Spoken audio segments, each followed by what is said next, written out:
ఆయన ఏమన్నాడు, నీకు అన్నీ ఇస్తాను, నువ్వు కంగారు పడకమని నీ హృదయం నాకు ఇవ్వండి. నా హృదయం అమ్మో నేనేమను, నా హృదయం ఇచ్చేస్తే నా బాటిల్ ఏమైపోద్ది, నా హృదయం ఇచ్చేస్తే నా యొక్క హృదయం ఏమైపోద్ది, అమ్మో నా వల్ల కాదు. చెప్పుకుంటా చాలా వస్తాయి, మనసులో బాధ కలుగుతుంది. నేను మిమ్మల్ని బాధ పెట్టడం నాకు ఇష్టం లేదు. హల్లెలూయా. కొంచెం జాగ్రత్తగా వినండి. ఇక్కడ వీళ్ళు ఎప్పుడైతే పాపం చేశారో అంజూరం బాబులు కట్టేసుకున్నారు. అక్కడ పట్టలేవు కదా, మరి అక్కడ పట్టలేవు. ఆ అంజూరం బాబులు కట్టుకుని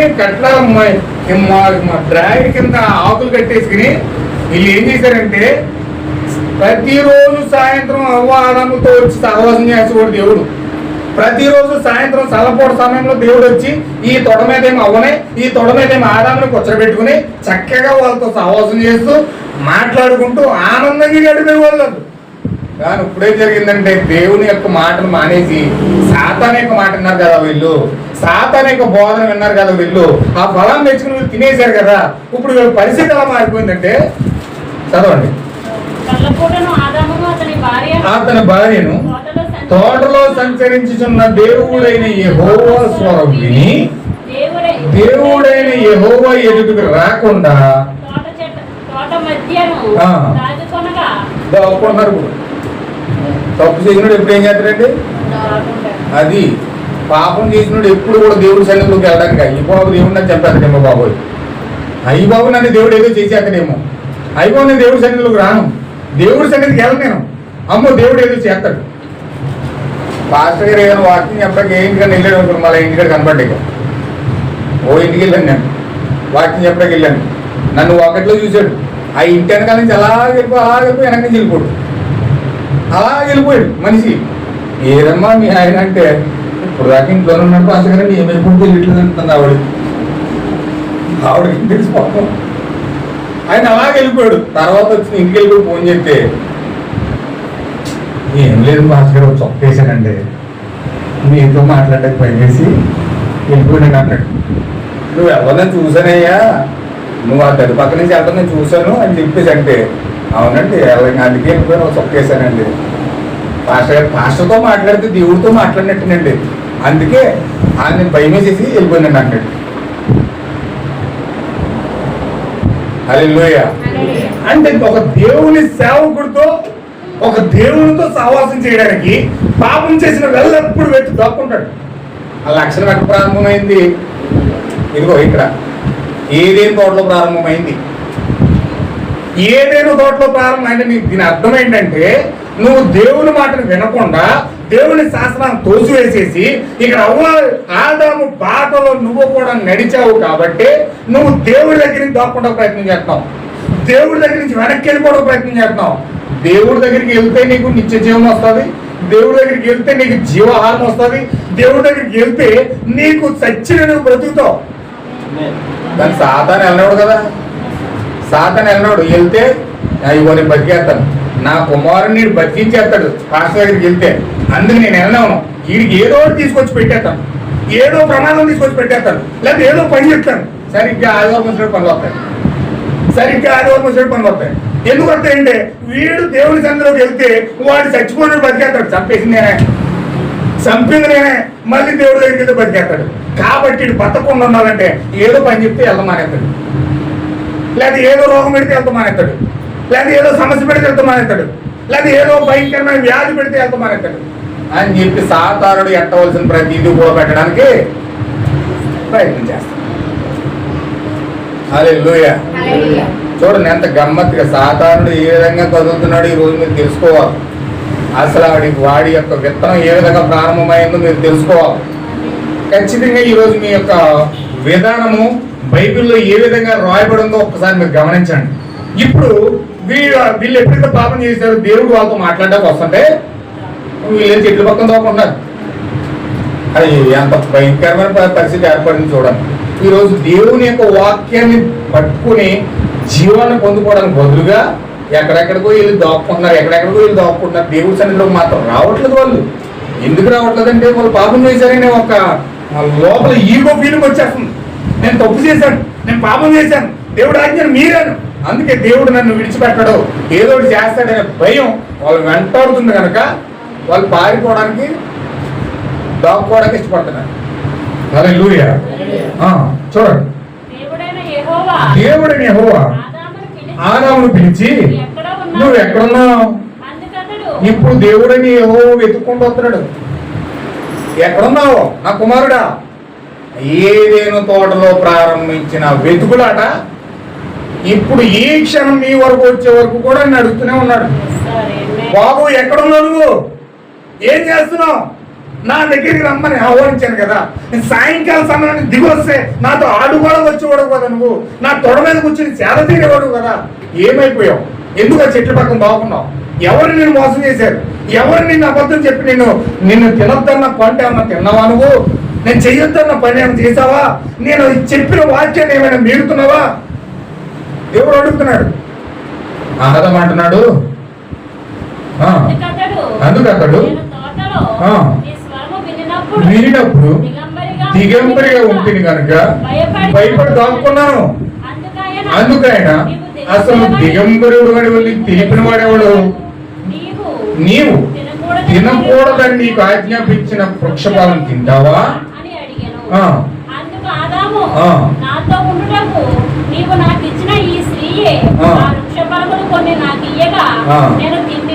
ఎప్పుడు తప్పు చేసినాడు పక్కన నెట్టేస్తాడు.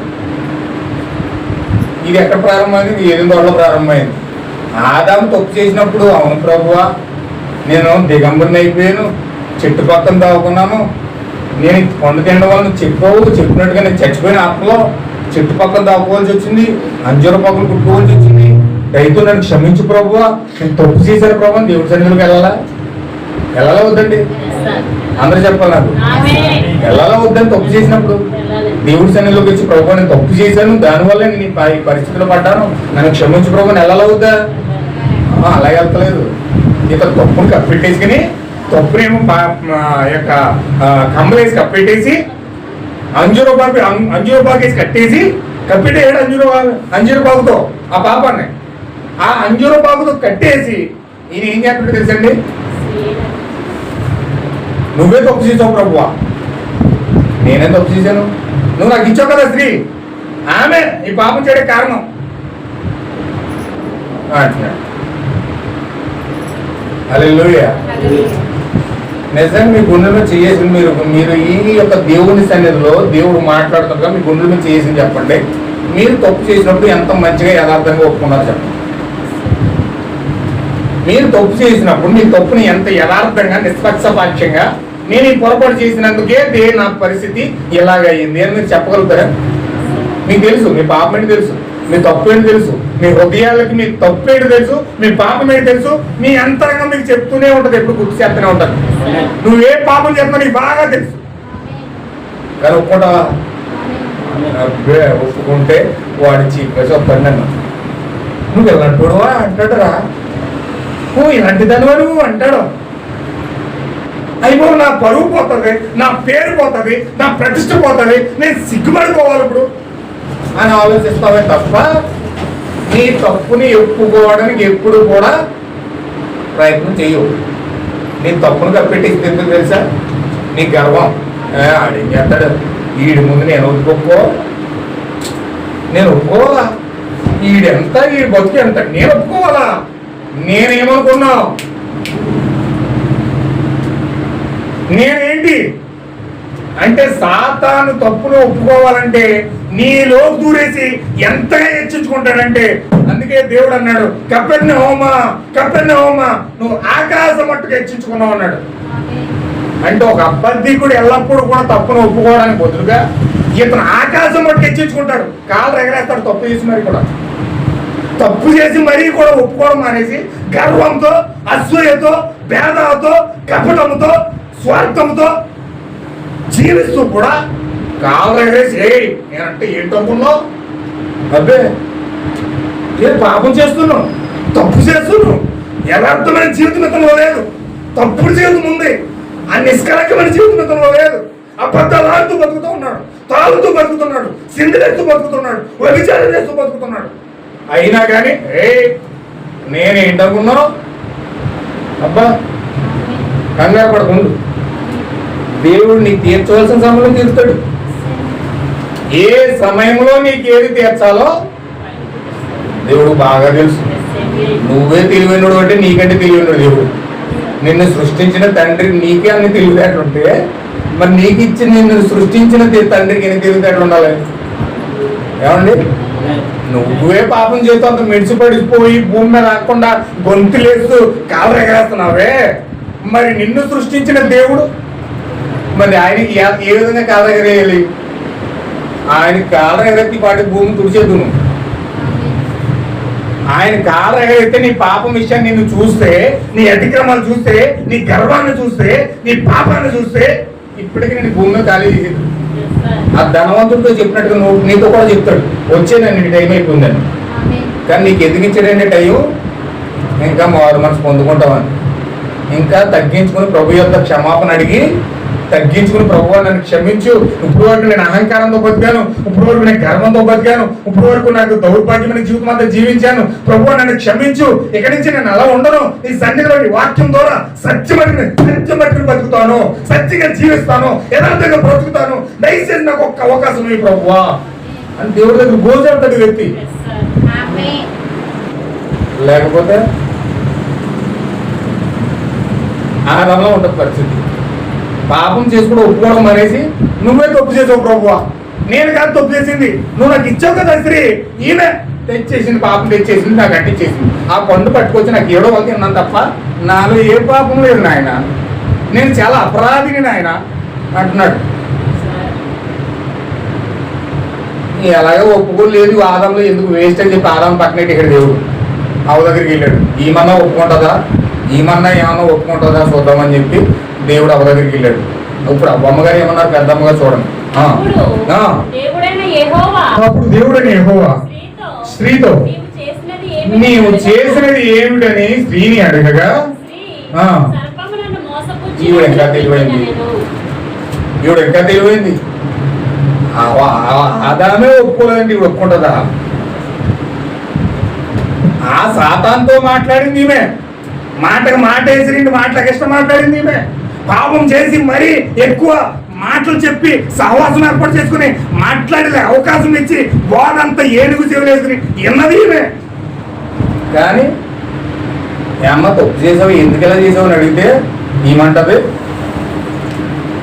నేనేం తప్పు చేయలేదు బాబు, నేను చాలా నిరాపరాధం, నాకేం తెలియదు బాబు, నాకేం తెలియదు, అంత సాధన చేసేసింది, సాధన నాకు అంటించేసింది, అంత పాపం అంతా నాకేం తెలియదు బాబు, నన్ను క్షమించే బాబు అంటారు. ఓవర్గా ఇచ్చేస్తారు ఆడలు, ఎందుకు ఎడుతున్నారు కాదు కాకపోతే అది కన్నీళ్ళకి ఒక వాల్యూ ఉన్నదన్న సంగతి వాళ్ళకి తెలియదు. భర్త బిర్యానీ తగ్గిపోతే చేస్తారు, చీర కొనకపోతే చేస్తారు, ఏమండి అన్నింటి కోసం ఎడతారు కదా, దేవుడి కోసం మాత్రమే ఆడరు, అన్నింటి కోసం ఎడతారు కానీ మిమ్మల్ని పెంచుపరుచుతున్నాను.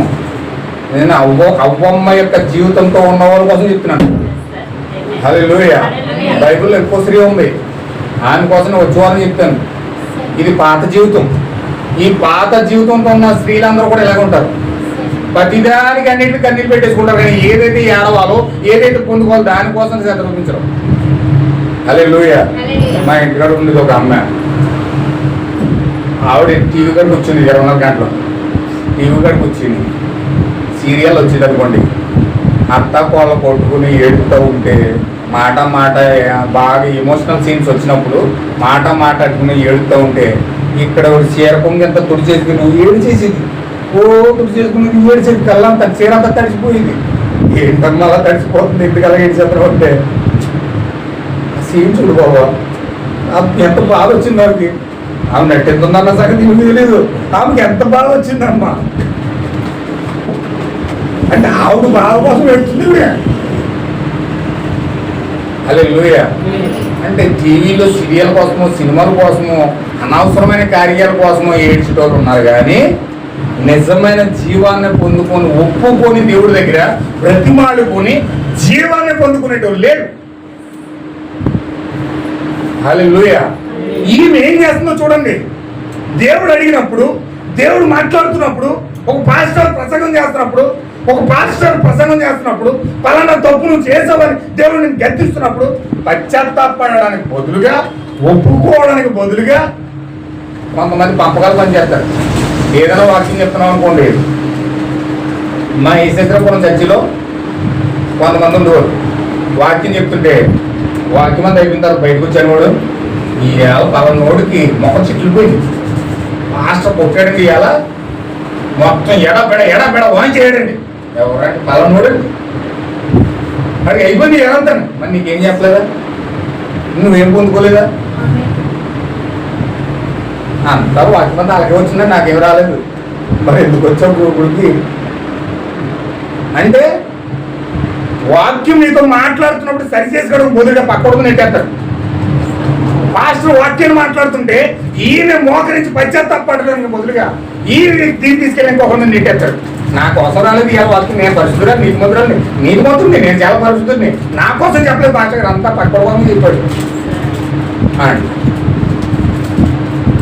హల్లెలూయా, దేవుని నామమున మహిమ కలుగును గాక. అంటే ఒకరి మీద ఒకరు నెట్టి వేసుకుని, ఒకరి మీద ఒకరు సాడీలు చెప్పేసుకుని, ఒకరి మీద ఒకరు విరోధంగా మాట్లాడుకుని, ఒకరి మీద ఒకరు వ్యతిరేకంగా సమాధానాలు చెప్పే ప్రక్రియ ఎక్కడ ప్రారంభమైందండి? ఏదైనా తోటలో ప్రారంభమైంది. అది ఇప్పటి వరకు కూడా నీలోను నాలోను కొనసాగుతూనే ఉంది. ఏదైనా తప్పు చేసావంటే పలానా నోటు చేస్తాడని చెప్తావు తప్ప, అందరి ముందు ఏలెత్తి చూపెడతావు తప్ప, ఒకరి ముందు ఏలెత్తి చూపెడుతున్నావు అంటే మిగతా 4 ఏళ్ళు నీకే చూపిస్తున్నాయన్న సంగతి నీకు తెలియదు. పక్కోడు పొరపాట్లు కనపడతాయి అన్నీ, నీ పొరపాట్లు మాత్రం నీకు కనపడవు. నువ్వు అంత నీతిమంతుడిలాగా కనపడతావు, నువ్వు అంత పరిశుద్ధులాగా కనపడతావు, పరమాత్ములాగా కనపడతావు. నువ్వు అన్ని నీ తప్పులు మాత్రం నీకు కనపడవు. హల్లెలూయా. ఎవరు కూడా ఎదురుకోకుండా అద్దంలో చూసుకున్నప్పుడు వెంట పోతే కనపడుతుంది కానీ వెనక పోతే కనపడుతుందా? కానీ వెనక పోతే చూస్తారు దేవుడు. ఎవరు చూసినా వెనక పోతే చూస్తారు. నువ్వు చూస్తే నీ ముందర పోతే చూసుకుంటావు, మరి వెనక పోతే ఏమండి? ఒక ఆయన స్నానం చేస్తాడు, స్నానం చేసి చూడట, పొట్టంతా ఉద్దేశం తెల్లగా వచ్చేసాడు ఉద్దేశం, ఈ పువ్వులు వేసాడు. ఈ పువ్వులు అయితే ఈ పువ్వులు మొత్తం ఎంత పొక్కులు వేసేసినాయి, ఎంత పొక్కులు వేసేసి ఆ మంచు ఆ చెమట బిందువులన్నీ ఏకమైపోయి ఎంత పొక్కులు కింద వేసేసి డాక్టర్ దగ్గరికి వెళ్ళాడు. డాక్టర్ దగ్గరికి వెళ్తే డాక్టర్ అన్నాడు, ఏమో ఈపు తోముకో నువ్వు తానం చేసినప్పుడు అన్నాడు. నాకు ఈపు అందట్లేదు అన్నాడట. ఈపు అందట్లేదు అని ఎదుగుతూ ఉండట్లేదు అన్నాడు. అందుకే ఇలా తయారైంది. అలా కాదు, నీకు బ్రష్ ఇస్తాను, నువ్వు తోమిన స్నానం చేసినప్పుడు దాంతో చెయ్యని చెప్పి ఆ పరిష్కారం చెప్పాడట. ఆ స్నానం చేసినప్పుడల్లా ఈ పెట్టి అలా తోముకుంటుంటే వారం రోజులు అయినట్టు పొక్కులను తగ్గిపోయాడు. హల్లెలూయా. అంటే పొట్ట అందుతుంది కాబట్టి శుభ్రంగా పొట్టనే తోముకున్నాడు కానీ వెనకాల అన్నట్లుగా ఉడిపోయాడు. అలాగే ప్రతి మనిషి కూడా అవకాశవాదంతో తనకు కనిపించేవే మాట్లాడతాడు తప్ప తనకు కనపడిన ఎన్నో ఉన్నాయి వెనకాల.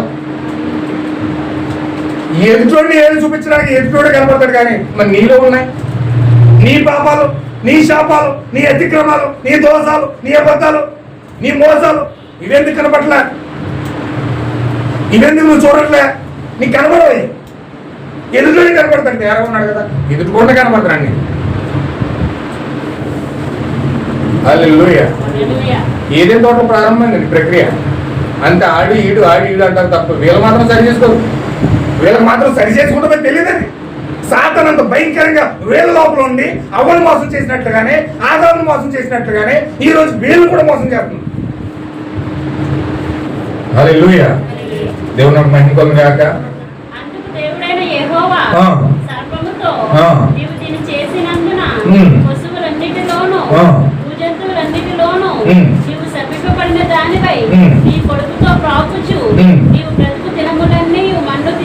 అదనమాట.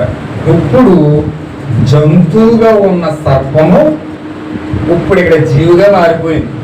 దాని కాళ్ళు చేతులు ఇరిసేసి ఆయన ఏం చేశాడంటే నీవు బ్రతుకు తినాలని నీవు కూడా మట్టి తింటావు అని చెప్పి దాన్ని జంతువుగా ఉన్న జంతువుని జీవిగా మార్చేసాడు దేవుడు.